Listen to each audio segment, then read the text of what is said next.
Hello नमस्कार दोस्तों, स्वागत है आपका आपके अपने YouTube channel DS Rajput education में। तो साथियों, आज में आप लोग देखने वाले हैं साइंस यानी विज्ञान की प्रैक्टिस सेट पेपर, जिसमें कि आपके बहुत ही महत्वपूर्ण क्वेश्चन आंसर हैं। जो कि साथियों आपको पता ही होगा कि यूपी में जो एडेड स्कूलों में वैकेंसी निकली हुई है उसमें विज्ञान के क्वेश्चन पूछे जाने हैं। और जो आपका सुपर टेट का पेपर होता है उसमें भी विज्ञान के क्वेश्चन पूछे जाते हैं। यूपी टेट है, रीट है, ठीक है, सुपर टेट, इन सभी परीक्षाओं में आपके क्वेश्चन पूछे जाते हैं विज्ञान से संबंधित। ठीक है, तो साथियों आप लोगों को वीडियो को पूरा देखना है। और आपको किसी प्रकार की कोई भी समस्या हो या कोई भी क्वेश्चन में आपको डाउट हो तब आप लोग हमें कमेंट में बता सकते हैं। ठीक है, तो दोस्तों आप लोगों को शुरू से अंत तक जरूर बने रहना है। अगर वीडियो अच्छी लगे तो अंत में जरूर लाइक कर देना, और हो सके तो चैनल को भी जरूर सब्सक्राइब कर लेना। आपको बाएं साइड दिख रहा होगा सब्सक्राइब रेड कलर में, उसको आप लोग जरूर प्रेस कर लें अगर आप लोग नए हैं तो। ठीक है, तो चलते हैं वीडियो को स्टार्ट करते हैं। पहला क्वेश्चन है बहुत ही शानदार क्वेश्चन, बल फोर्स की एसआई यूनिट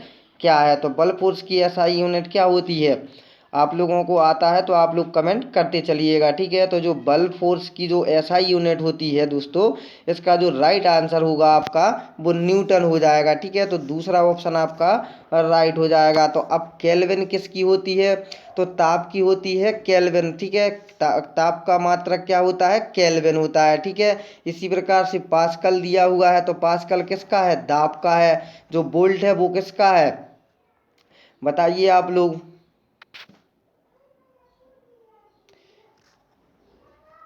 तो ये हो जाएगा आपका विद्युत धारा का। ठीक है, नेक्स्ट क्वेश्चन देखते हैं। यहाँ पर दिया हुआ है तेज गति से आने वाली क्रिकेट गेंद को पकड़ते समय एक क्षेत्ररक्षक अपनी बाहों को पीछे की ओर क्यों करता है। तो जैसा कि आप लोगों ने देखा ही होगा, आप लोग पसंद भी करते होंगे क्रिकेट खेल को। ठीक है, तब इसमें क्या पूछा जा रहा है कि जब आप गेंद को पकड़ते हैं तो क्षेत्ररक्षण जो होता है वो अपनी बाहों को पीछे की ओर लेता है। तो वो क्यों लेता है, ऑप्शन देखते हैं। क्योंकि वह घबरा गया है, क्योंकि इससे गेंद को लक्ष्य बनाने में मदद मिलती है, या फिर क्योंकि वह लंबे समय तक कम बल का अनुभव करता है, या फिर इससे क्योंकि इससे उसे सतर्कता मिलती है। तो क्या हो जाएगा इसका राइट आंसर।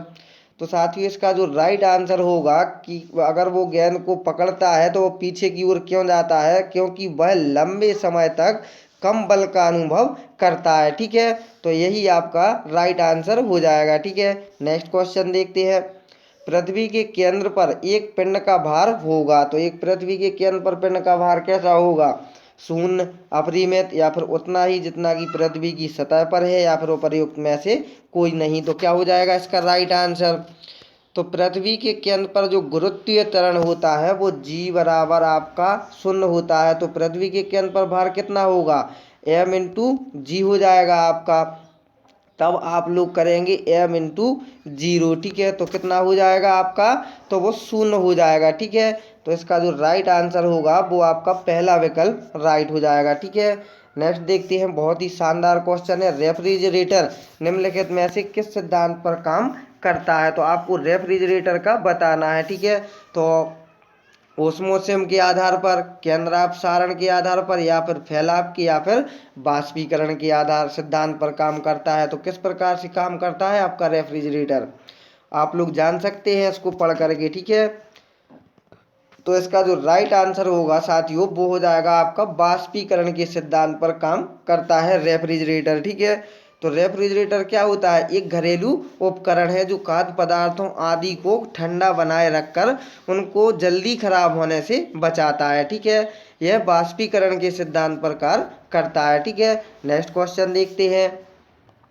जब किसी वस्तु की चाल ध्वनि की चाल से अधिक हो जाती है तो इसे खालिस्तान चाल पर यात्रा करना कहा जाता है। तो क्या कहा जाता है, अपश्रव, पराश्रव, पराध्वनिक, या फिर ध्वनिक। तो क्या भरा जाएगा खाली स्थान में आपका राइट ऑप्शन,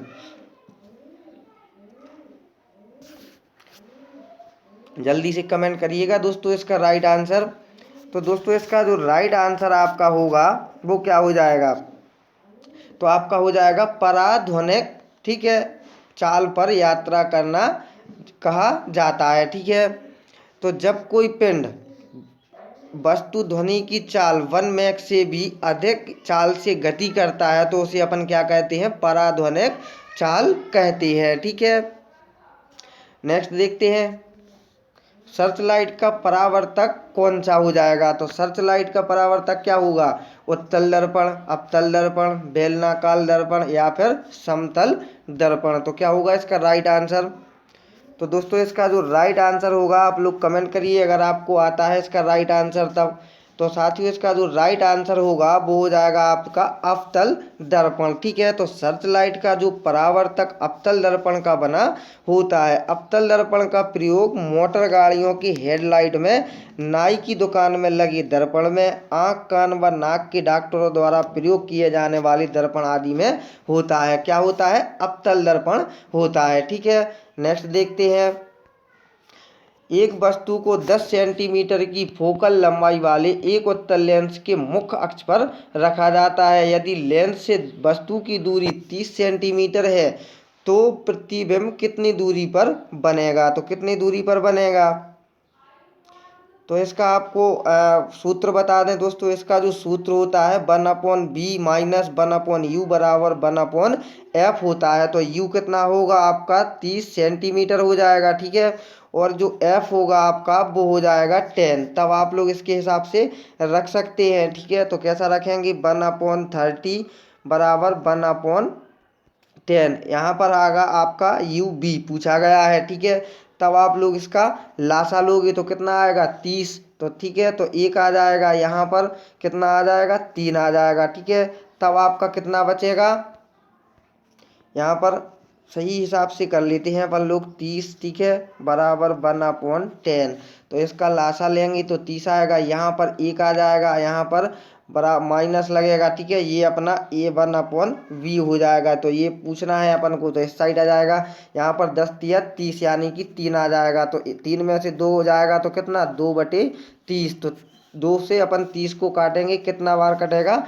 15 बार। तो अपना कितना आ जाएगा? 15 सेंटीमीटर आपका राइट आंसर आ जाएगा। ठीक है, तो दूसरा जो ऑप्शन है वो आपका राइट हो जाएगा। ठीक है, नेक्स्ट क्वेश्चन देखते हैं। एक बंद विद्युत परिपथ में वोल्टेज एवं विद्युत धारा का अनुपात क्या है? स्थिर रहता है, बदलता रहता है, बढ़ता है या फिर घटता है? तो क्या होगा इसका राइट आंसर? एक बंद विद्युत परिपथ में वोल्टेज एवं विद्युत धारा का अनुपात कैसा होगा? स्थिर रहेगा, बदलता रहेगा या बढ़ता है या फिर घटता है? तो क्या हो जाएगा इसका राइट आंसर? तो साथियों इसका जो राइट आंसर होगा आपका वो हो जाएगा स्थिर रहेगा। ठीक है, तो एक बंद विद्युत परिपथ में जो वोल्टेज है वो विद्युत धारा का अनुपात कैसा रहता है? स्थिर रहता है। यदि बंद विद्युत परिपथ में विद्युत धारा सप्लाई देने का प्रतिरोध परिपथ होगा तथा प्रतिबाधा शून्य होगी तो क्या होगा? एक बंद परिपथ का अनुपात आवृत्ति पर निर्भर करेगा। ठीक है, लेकिन यहाँ पर क्या होगा? स्थिर रहता है। ठीक है, तो नेक्स्ट क्वेश्चन देखते हैं। दोस्तों आप लोग ये ज़रूर बताइएगा कि आपको कैसा प्रैक्टिस सेट पेपर लगा। अगर आप लोग इसी प्रकार से देखना चाहते हैं तो हमें कमेंट बॉक्स में यस लिखकर ज़रूर भेजिएगा दोस्तों, ताकि हम आपको प्रैक्टिस सेट पेपर लगवा सकें। दोस्तों एक प्रैक्टिस सेट पेपर अपना डल चुका है, पहले ही डल चुका है। ये अपना दूसरा प्रैक्टिस सेट पेपर है। अगर आपने पहला प्रैक्टिस सेट पेपर नहीं देखा है, अगर आप लोग चाहें तो इसी वीडियो के डिस्क्रिप्शन बॉक्स में मैं लिंक दे दूँगा, आपको वहाँ से भी देख सकते हैं। अगर आप लोग चाहें तो चैनल में जाइएगा, चैनल में जाके आप लोग वीडियो में जाना। ठीक है, वीडियो में जाएंगे वहाँ पर आपको मिल जाएगी। ठीक है, तो जो जूनियर एडेट की भर्ती निकली हुई है उनसे संबंधित आपको ये प्रैक्टिस सेट पेपर है, जो कि दूसरा प्रैक्टिस सेट पेपर है। ठीक है, तो देखते हैं नेक्स्ट क्वेश्चन। दो बल्बों में से एक दूसरे की तुलना में अधिक चमकता है, कौन से बल्ब का प्रतिरोध उच्च है? डिम बल्ब का, दोनों का प्रतिरोध एक समान है, या फिर चमकीले बल्ब का, या फिर चमक प्रतिरोध पर निर्भर नहीं करती है? तो क्या हो जाएगा इसका राइट आंसर? तो साथियों इसका जो राइट आंसर होगा वो दो बल्बों में से एक दूसरे की तुलना में अधिक चमकता है, कौन से बल्ब का प्रतिरोध उच्च है? तो साथियों जो डिम बल्ब होगा उसका प्रतिरोध उच्च हो जाएगा आपका। अब वो क्यों होगा? कि दो बल्बों में से एक दूसरे की तुलना में अधिक चमकता है, अतः जिस बल्ब का जो प्रतिरोध उच्च है वह डिम बल्ब होगा। किसी प्रतिरोध के सिरों के बीच जो विभवांतर आपका होता है उससे प्रवाहित विद्युत धारा के अनुपात को उसका विद्युत प्रतिरोध कहते हैं। ठीक है, इसे ओम में मापा जाता है। ठीक है, आप लोग समझ गए होंगे इसका राइट आंसर। नेक्स्ट क्वेश्चन देखते हैं। विद्युत धारा की मापन हेतु निम्न में से किस उपकरण का प्रयोग किया जाता है? विद्युत धारा की मापन में किसका प्रयोग किया जाता है? गैल्वेनोमीटर का, एमीटर का, रिहोस्टेट का या फिर वोल्ट मीटर का। तो क्या हो जाएगा इसका राइट आंसर? ये तो आपको आंसर मालूम ही होगा, आप लोग जरूर बताइएगा। तो साथियों इसका जो राइट आंसर होगा आपका वो हो जाएगा एमीटर से, ठीक है। तो विद्युत धारा को मापने के लिए अमीटर का प्रयोग तथा विभवांतर को मापने के लिए वोल्ट मीटर का प्रयोग किया जाता है, ठीक है। तो यहाँ पर किसका किया जाएगा? एमीटर का, ठीक है। नेक्स्ट क्वेश्चन देखते हैं। निम्न में से किस में स्थायी चुंबक की तरह चुंबकीय गुण नहीं है? निकल में, लोहा में, एल्यूमिनियम में या चुंबक पत्थर में। तो क्या हो जाएगा इसका राइट आंसर? तो साथियों इसका जो राइट आंसर होगा आपका, स्थायी चुंबक की तरह चुंबकीय गुण नहीं है, वो चुंबकीय पत्थर में नहीं होगा, ठीक है। चुंबक पत्थर में, लैंडस्टोन में स्थायी चुंबक की तरह चुंबकीय गुण नहीं है। प्राकृतिक चुंबक लोहे का ऑक्साइड यानी कि Fe2O3 का है, ठीक है। स्थायी चुंबक बनाने के लिए इस्पात स्टील का प्रयोग किया जाता है। लोहा, निकल, कोबाल्ट, लोहा इस्पात आदि में स्थायी चुंबकीय गुण होता है, ठीक है। नेक्स्ट क्वेश्चन देखते हैं। बाईफोकल लेंस का आविष्कार किसने किया था? तो किसने किया था बाईफोकल लेंस का आविष्कार? थॉमस एल्वा एडिसन ने, या बेंजामिन फ्रैंकलिन ने, या फिर एवेंजेलिस्टा ने, या फिर आइजैक न्यूटन ने। तो क्या हो जाएगा इसका राइट आंसर? बाईफोकल लेंस का आविष्कार किसने किया था? साथियों ऐसे ही क्वेश्चन आपको पेपर में मिलने वाले हैं, आप लोग जरूर इसको देखिएगा और शुरू से अंत तक आप लोग जरूर देखिएगा, ठीक है। अगर आपको प्रैक्टिस सेट पेपर अच्छा लगे तब आप लोग जरूर लाइक कर दें। अगर आपने अभी तक चैनल को सब्सक्राइब नहीं किया है और आप लोग नए हैं तो चैनल को जरूर सब्सक्राइब कर लें दोस्तों। इसी चैनल में आपको अधिक से अधिक सेट पेपर प्रोवाइड कराए जाएंगे, ताकि आप लोगों को जैसे ही पेपर हो, पेपर से पहले पहले आप लोग अच्छी तरीके से परिपूर्ण हो जाएंगे और आप लोगों को कोई भी ऐसा क्वेश्चन नहीं बचेगा जो आपने क्वेश्चन नहीं पढ़ा है, ठीक है। तो सभी क्वेश्चन आपको पढ़ना है तो आपको जरूर सब्सक्राइब करना होगा। साथियों ये शिक्षा राष्ट्र हित में शिक्षा चलती है, निःशुल्क शिक्षा है, आप लोग घर बैठे शिक्षा प्राप्त कर सकते हैं। तो आप लोग जरूर इसको लाइक करिएगा, सब्सक्राइब करिएगा। आपको बाएं कलर में रेड कलर में सब्सक्राइब लिखा होगा, उसको आप लोग जरूर सब्सक्राइब कर लें। तो साथियों आशा करता हूँ इसका आंसर आपने दे दिया होगा। तो बाईफोकल लेंस का आविष्कार किसने किया था? तो वो किया था साथियों आपका बेंजामिन फ्रैंकलिन ने, ठीक है, फ्रैंकलिन ने। तो दूसरा जो विकल्प है आपका वो राइट हो जाएगा। बाईफोकल लेंस दो विशिष्ट ऑप्टिकल क्षमता वाले लेंसों के संयोजन के द्वारा बना चश्मा है। बाईफोकल्स का प्रयोग आमतौर पर जरा दृष्टि दोष वाले लोगों के लिए किया जाता है, ठीक है। इसका आविष्कार बेंजामिन फ्रैंकलिन द्वारा किया गया था, ठीक है। तो समझ गए होंगे आप लोग इसका राइट आंसर। नेक्स्ट क्वेश्चन देखते हैं। OTEC पावर प्लांट स्थापित करने के लिए समुद्र की ऊपरी परतों और गहरी परतों के बीच तापांतर खाली स्थान होना चाहिए। कितना? 40 degree Celsius, 250 degree Celsius, 50 degree Celsius या फिर 20 डिग्री सेल्सियस। तो कितना होना चाहिए? तो साथियों इसका जो राइट आंसर होगा आपका वो 20 डिग्री सेल्सियस होना चाहिए। OTEC पावर प्लांट स्थापित करने के लिए जो समुद्र की ऊपरी परतें और गहरी परतों के बीच जो तापांतर होना चाहिए वो 20 से 25 सेंटीग्रेड के बीच रहता है। महासागरीय जल के तापमान को 3 स्तरों पर मापा जा सकता है, ठीक है। तो इतना ही आप लोगों के लिए काफ़ी है। इसका राइट आंसर कितना हो जाएगा? 20 डिग्री सेल्सियस, ठीक है। नेक्स्ट क्वेश्चन देखते हैं। डाल्टन का सिद्धांत इस नियम पर आधारित था। तो क्या हो जाएगा इसका राइट आंसर? तो दोस्तों इसका जो राइट आंसर होगा आपका वो ऑप्शन देखते हैं। नियत अनुपात, रासायनिक संयोजन, गति का संरक्षण, द्रव्यमान संरक्षण। तो क्या होगा इसका राइट आंसर? तो दोस्तों इसका जो राइट आंसर होगा, डाल्टन का सिद्धांत जो इस नियम पर आधारित था वो रासायनिक संयोजन पर आधारित था, ठीक है। डाल्टन का परमाणु सिद्धांत रासायनिक संयोजन के नियम, चाहे तत्व यौगिक या मिश्रण हो, सूक्ष्म कणों से मिलकर बने होते हैं, ठीक है, जिन्हें परमाणु कहते हैं। डाल्टन के परमाणु सिद्धांत के अनुसार परमाणु पदार्थ का अविभाज्य भाज्य कण होता है, ठीक है। तो इसका जो राइट आंसर होगा वो आपका रासायनिक संयोजन हो जाएगा, ठीक है। नेक्स्ट क्वेश्चन देखते हैं। धातुओं के ऑक्साइड आमतौर पर खाली स्थान होते हैं। बेसिक, कम प्रतिक्रियाशील या उभयधर्मी ऑक्साइड, उदासीन या अम्लीय। कैसे होते हैं धातुओं के ऑक्साइड आमतौर पर?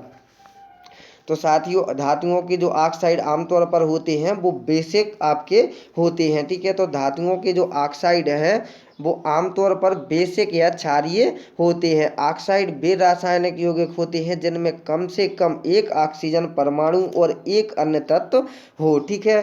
तो नेक्स्ट क्वेश्चन देखते हैं। बोर के एटम के मॉडल की अभिधारणा के अनुसार क्या होता है जब एक इलेक्ट्रॉन ऊर्जा के फोटॉन को अवशोषित करता है? तो क्या हो जाएगा इसका राइट आंसर?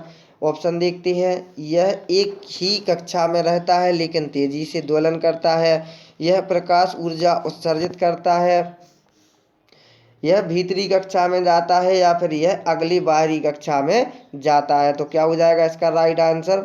तो साथियों इसका जो राइट आंसर होगा वो आपका चौथा ऑप्शन, यह अगले बाहरी कक्षा में जाता है। तो बोर के जो एटम मॉडल की अभिधारणा है के अनुसार जब एक इलेक्ट्रॉन ऊर्जा के फोटॉन को अवशोषित करता है तब वह उत्तेजित होकर अगले यानी कि बाहरी कक्षा में चला जाता है, ठीक है। तो चौथा जो विकल्प है आपका वो राइट हो जाएगा, ठीक है। नेक्स्ट क्वेश्चन और आज का लास्ट क्वेश्चन देखते हैं। यह अवधारणा कि एक तत्व के सभी परमाणु समान होते हैं को खालिस्तान की खोज से गलत सिद्ध किया गया था। किसकी खोज से गलत किया गया था? अपरूपता, समस्थानिक, रेडियोधर्मिता या फिर संभारिक। तो क्या होगा इसका राइट आंसर? दोस्तों आप लोग जरूर बताइएगा इसका राइट आंसर। तो इसका जो राइट आंसर होगा आपका वो हो जाएगा समस्थानिक, ठीक है। समस्थानिक की खोज से गलत सिद्ध किया गया था। अब वो क्यों किया गया था? यह अवधारणा कि एक तत्व के सभी परमाणु समान होते हैं उनको समस्थानिकों की खोज से गलत सिद्ध किया गया था। समस्थानिक किसी तत्व के वे परमाणु होते हैं जिनकी परमाणु संख्या बराबर होती है परंतु परमाणु द्रव्यमान संख्या कैसी होती है? भिन्न भिन्न होती है, ठीक है। तो साथियों आपको कैसा लगा ये प्रैक्टिस सेट पेपर, जो कि साइंस का आपका प्रैक्टिस सेट पेपर था, ठीक है। और आपने बहुत ही महत्वपूर्ण क्वेश्चन आंसर देखे हैं। तो साथियों आप लोग जरूर हमें कमेंट बॉक्स में बताइएगा कि किस प्रकार से आप लोग और क्वेश्चन देखना चाहते हैं। ये पेपर आपको अगर अच्छा लगा है तो आप लोग जरूर यस लिख कर भेजिएगा ताकि हम आपको और भी सेट पेपर प्रोवाइड कराएं और आप लोग उसको देख सकें, ठीक है। तो आपको ये वैकेंसी अगर प्राप्त करनी है तब आप लोगों को मेहनत करनी होगी, मेहनत हम कराएंगे। आपको पढ़ना है दोस्तों, आप लोग घर पर ही पढ़ सकते हैं, ठीक है। तो मिलते हैं दोस्तों नेक्स्ट वीडियो में। जब तक के लिए जय हिंद जय भारत। अगर सब्सक्राइब नहीं किया है तो सब्सक्राइब जरूर कर लेना और लाइक नहीं किया है तो लाइक जरूर कर लेना। तो मिलते हैं साथियों नेक्स्ट वीडियो में। जब तक के लिए जय हिंद जय भारत।